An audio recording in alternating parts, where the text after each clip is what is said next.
The greatest squash of all time, one-on-one clinics, car crashes, all-time brawls, facing the greatest to ever lace them up, legendary returns, and everything in between. That's the resume of arguably the greatest performer in SummerSlam history, that being Brock Lesnar.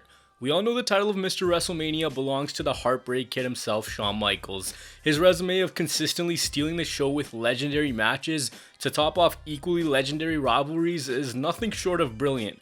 But when you look at the second biggest event of the WWE calendar year, the case is there for Brock Lesnar, a guy who since his return to the WWE in 2012 has become a staple of that event and through the past decade has dominated the show of the summer in every aspect imaginable, from being the biggest stories to the craziest moments to the overall buzz that he creates going in and coming out of the event. But the question is he actually Mr. SummerSlam? Well, let's go year by year and look at his resume. Let's go back to his rookie year in the WWE, where 4 months after he debuted, he faced The Rock for the WWE title in the main event of SummerSlam. Now, SummerSlam 2002 is a legendary pay-per-view as it is, but to top off that show, Brock Lesnar won his first ever WWE title. He did it at age 25. That's nothing short of legendary. One of the most memorable SummerSlam matches ever. Not the greatest match of all time, but nonetheless, the torch had been passed to the next generation. This not only began Brock Lesnar's iconic career, but his SummerSlam dominance. Also here would begin a string of high-level matches against opponents that you can easily classify in the GOAT category. The following year, Brock Lesnar met Kurt Angle for the WWE Championship. I think this match was great, but it's muddied by unnecessary shenanigans at random points in the match. It's not as good as their Mania 19 match, but nonetheless, if you want a good mix of power moves, close falls, and strong wrestling because, of course, it's Kurt Angle, then this is a must watch for you. It's a good match, an amazing back and forth contest where Brock would eventually tap out to Kurt Angle, bringing his overall record to 1-1 at the event. Following this SummerSlam, Brock wouldn't compete at that event until 2012 because he departed the company, and when he came back, he faced off against Triple H. Brock was now on a part-time basis and they used that story to build for this match. This story was the premier rivalry of 2012 with the tagline being the perfect storm. Triple H refusing to give Brock Lesnar his demands as a part-time performer, so Lesnar broke Triple H's arm, he broke Shawn Michaels' arm, and they presented him as the dude who was just there to cash a check. We get to the match and it's a bit of a slower encounter, nonetheless a gritty match with both guys kicking out of each other's finish. This match was more so a bridge to build to the following year's WrestleMania and kind of present Triple H as washed up, if you will. They teased the whole retirement with him, and the one thing you'll notice is Lesnar pre-UFC was a lot more willing to work a different style. He did a lot more pro wrestling moves in the way he moved and how he paced his matches, but when he came back, he was a special attraction. When he came back, it was more so just big power moves and him being presented as an unconquerable villain. And if they wanted an attraction, the next year's match was nothing short of that. In 2013, we got one of the greatest SummerSlam matches you'll ever see. CM Punk, Brock Lesnar, 20 some odd minutes of just brilliance. Before the match, we had a very compelling story executed in the whole breakup of Paul Heyman and CM Punk. Heyman bringing back Brock just to prove that he was always better than Punk. This match at SummerSlam had something for everyone. You want to see violence? You had it. You want to see Brock ragdolling someone? You had it. Weapons? You had them. Drama? It had it. From start to finish, Punk and Lesnar put on a high-octane, balls-to-the-wall match with no lulls in the action, and the points where there was no moves going on, the crowd more than made up for it. Brock took the win in an absolute barn burner. Again, this is one of two SummerSlam matches that Brock hasn't main evented, but this easily could have. So up until this point, Brock's catalog of matches had become very diverse. In-ring classics, slower pace fights, top-tier no DQ thrillers. Well, what came next was something no one could have expected. It was 2014 and we got the squash of a lifetime. John Cena versus Brock Lesnar.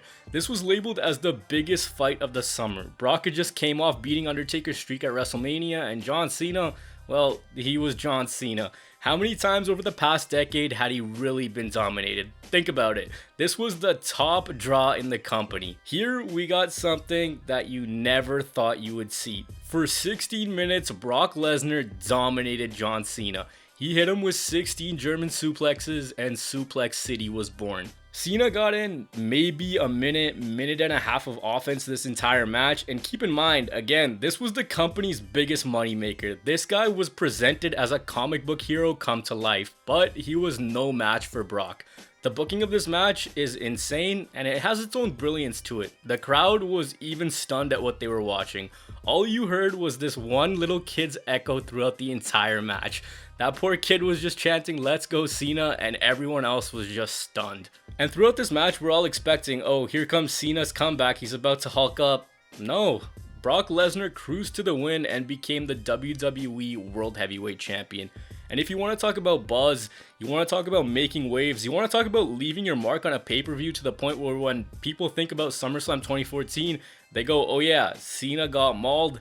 This match did that, and so did Brock Lesnar. Who in their right mind expected this? Of all the directions this story could have gone, this was honestly perfect. You had Brock beat Taker's streak, and this solidified him even more. This is how it should have gone. The most dominant win of dominant wins. The most decisive ass kicking of decisive ass kickings. Probably should have called the LA Police Department, because this was a flat out assault.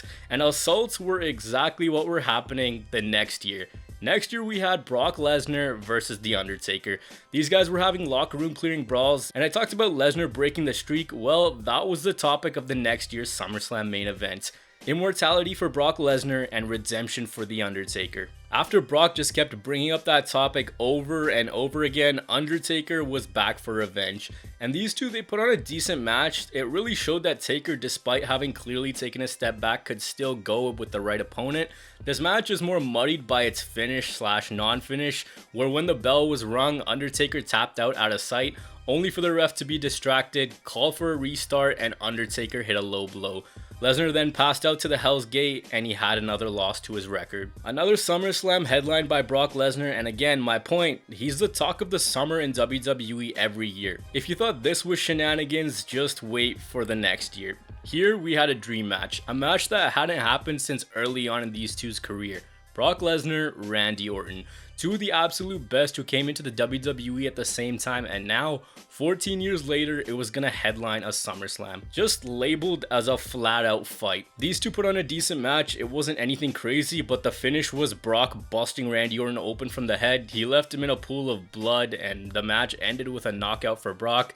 I don't know if you guys remember that song from 2015, you know, the Brock Lesnar remix. Leave you in a pool of blood, piss and vomit. Leave you in a pool of blood, piss and vomit. Leave you in a pool of blood, piss and vomit. Leave you right in that there pool, yeah! Yeah, he literally left him in a pool of blood, maybe piss, maybe vomit. He busted him open, and again, what was everyone talking about after SummerSlam? Brock Lesnar.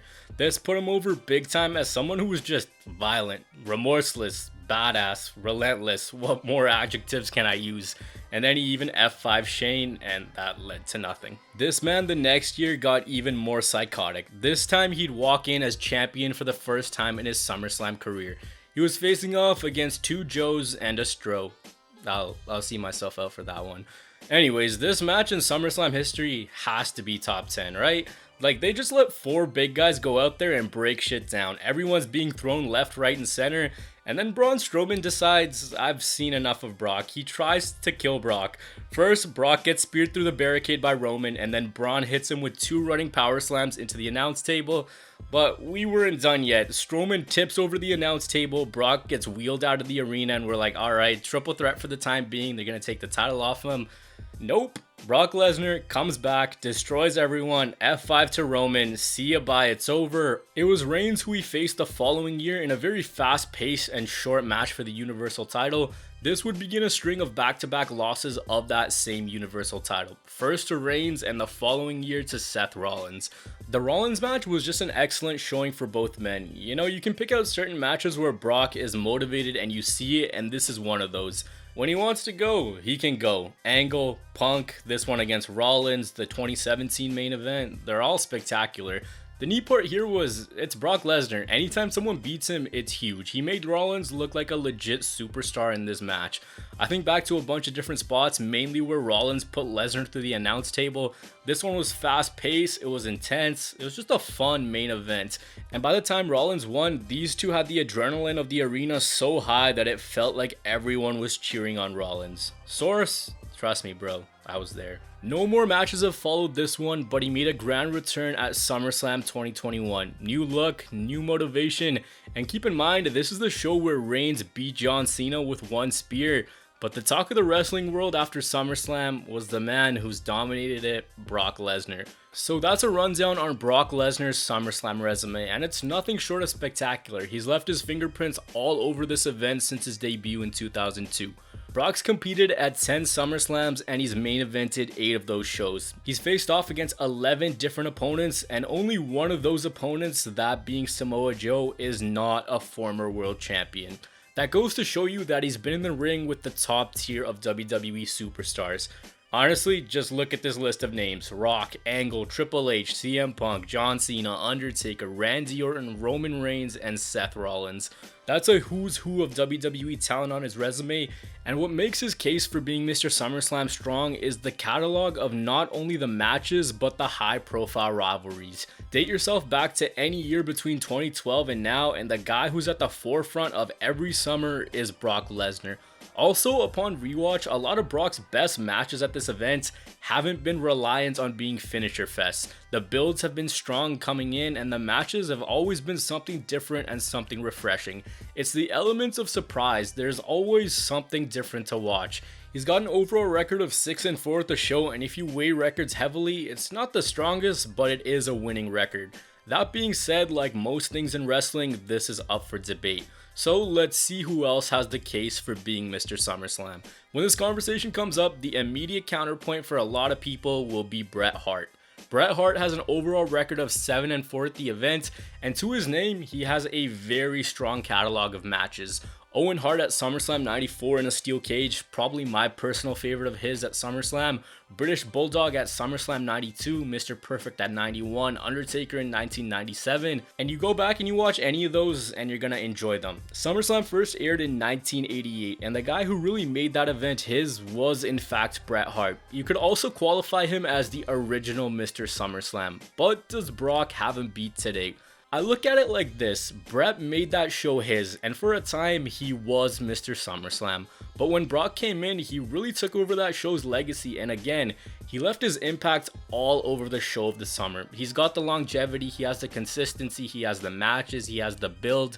He's got that drawing power on a yearly basis. I put it to you like this: take Shawn Michaels, we call him Mr. WrestleMania, and whether you agree with that is beyond the point. But let's say someone were to come in and over the next 15 years, just dominate WrestleMania. Every year it's this unnamed person show, from matches to feuds to consistency and everything in between. You would then have to reevaluate, like, sure, Shawn has that title, but this new guy who's in, he's outdone what Shawn has. It's like Wayne Gretzky in hockey. Gretzky's the GOAT. This obviously won't happen, but hypothetically, let's say someone comes in, scores more points, has more wins, more championships, more individual awards, and just wreaks havoc on the league.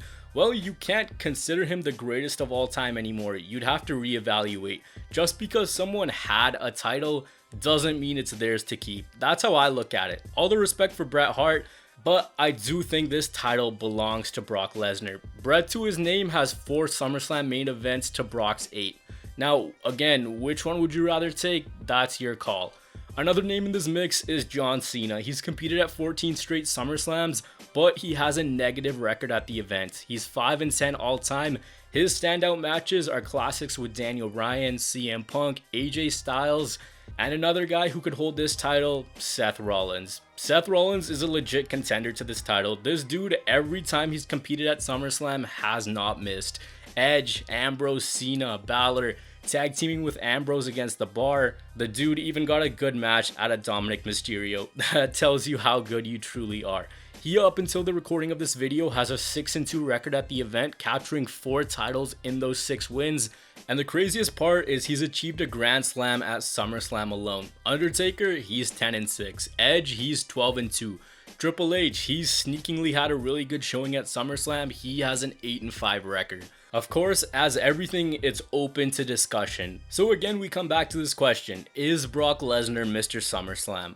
I say yes. I say there's been no competitor who on the yearly has made this their home, made this their show. This dude didn't compete at this event for 8 years, And he still came back and he absolutely ran SummerSlam. And not only that, but he's given us a diverse catalog of matches against top tier talent in the WWE with a resume of unforgettable moments, rivalries, matches, and returns. It also helps him that he's front and center on every SummerSlam poster under the sun. But look at SummerSlam as a whole. When you look at the history of it, Brock is the guy who's left an indelible mark on the show. Every summer when that show rolls around, coming in, the focal point is Brock. When it ends, it's something about Brock. Brock Lesnar, for the better part of the past 20 years, has made SummerSlam his playground and continues to dominate the biggest party of the summer unlike any superstar ever has.